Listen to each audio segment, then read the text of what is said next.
গান তোমার খুব ভালো লাগে? খুব ভালো লাগে। কিন্তু তোমার বাড়িতে যদি কেউ কিছু বলে? কেউ কিচ্ছু বলবে না, আমার মা খুব ভালো। আপনি আসুন আমার সাথে, আসুন আসুন আমার সাথে আসুন। চলো বাবা চলো, আসুন আমার সাথে আসুন। চলো। মা, এই নিন। ভগবান তোমার মঙ্গল করুক। মা, তোমার ঘর থেকে কোনোদিন খালি হাতে ফিরে যায়নি। ভগবান এই ঘরকে তুমি চিরদিন সুখী রেখো। আমি এখন আসি মা। আচ্ছা।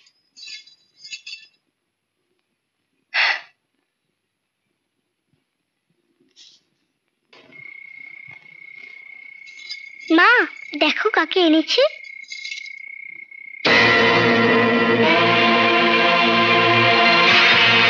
সুজন আমার বাড়িতে? সুখী এখানে? চেয়েছে কি দেখছো মা? তুমি ওনাকে চিনবে না, রাতে গান শোনাবার জন্য ওনাকে ধরে এনেছি। তুমি আমাদের শিগগিরই খেতে দাও। বংশী, যাই মা। ওনাকে বাইরের ঘরে নিয়ে যাও। আচ্ছা চলুন।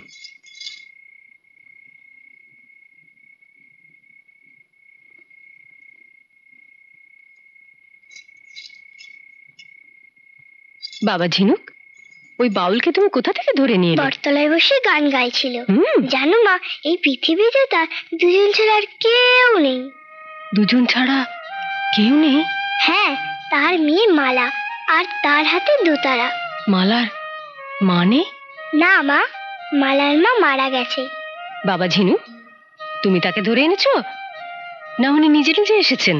উনি আসবেন কেন, আমি তাকে ধরে এনেছি। রাতে ঘুমাবার আগে আমি তার গান শুনবো। রাতে তার গান শুনবে? হ্যাঁ মা, অনেক বলে রাজি করিয়ে এনেছি। তুমি তাড়াতাড়ি খেতে দাও, আমি আর উনি একসাথে ভাত খাবো। যাও, তুমি মুখ হাত ধুয়ে এসো। যাও বাবা। আচ্ছা মা।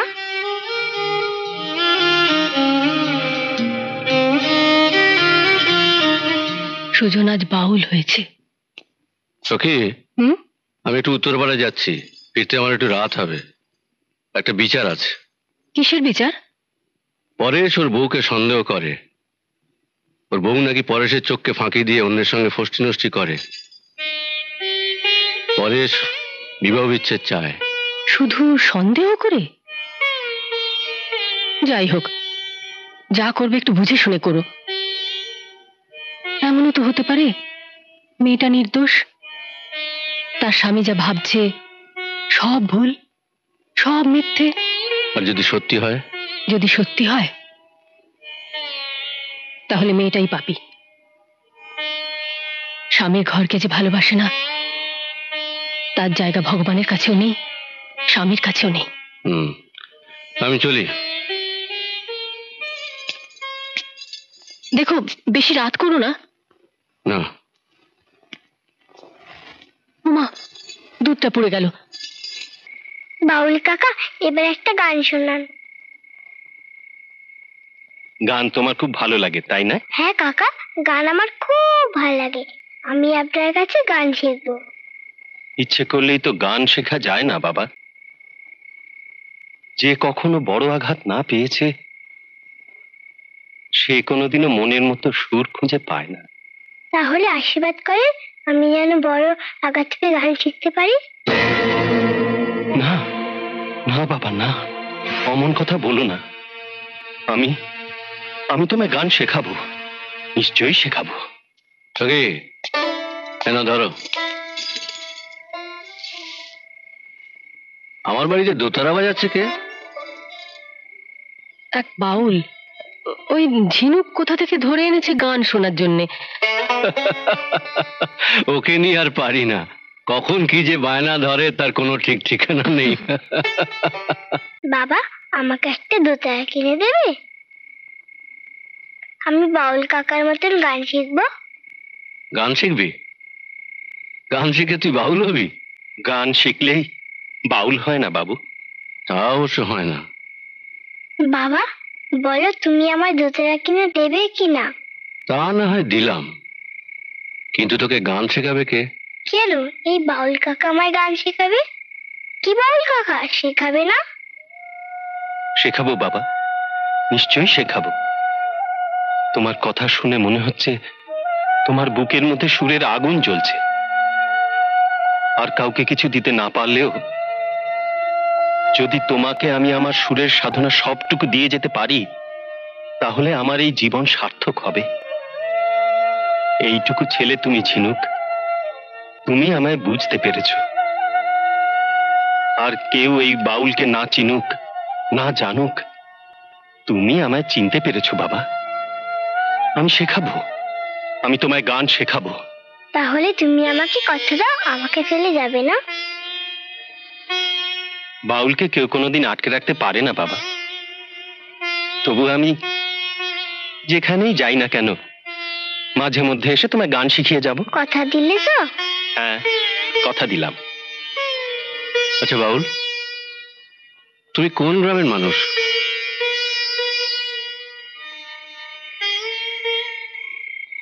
বাউলের কোনো গ্রাম নেই, ঘর নেই। বাউলের আছে শুধু বুক ভরা সুর। আর এই সুরই হলো তাদের ঘর, বাড়ি, সমাজ, সংসার। আমি আমি বুঝতে পারি না বাউল, কি করে তোমরা বাড়ি, ঘর, সংসার ছেড়ে এই সুরের বাসা বুকে নিয়ে জীবনটাকে মরণ পর্যন্ত টেনে নিয়ে যাও? এ কথার কোনো উত্তর নেই বাবু। আর উত্তর শোনার দরকার নেই। ঝিনুক, অনেক রাত হয়ে গেছে, শুতে আয়। তুমিও এসো। হ্যাঁ চল বাবা, তোর মা ডাকছে। বাউল কাকা, আজ তুমি ঘুমাও, কাল আমি তোমার সাথে ঘুমাবো। আচ্ছা বাবা। আয় বাবা, আয় আয়।